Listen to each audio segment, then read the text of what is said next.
আগামীকাল বুদ্ধ জয়ন্তী, বুদ্ধ পূর্ণিমা।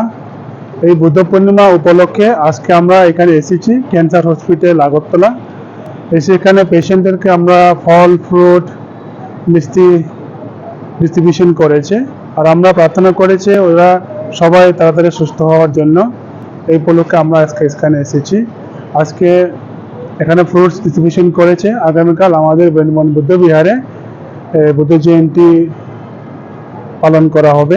আমাদের অতিথি আসবে রাজ্যপাল, আগরতলা ত্রিপুরা রাজ্যপাল, আর আমাদের ভাইস চ্যান্সেলর ত্রিপুরা ইউনিভার্সিটি, আর অন্য অতিথিরা আসবে। এই জন্য আমরা আজকে এখানে এসেছি। তো সবাইকে happy Buddha Purnima, happy ওয়েসাক day.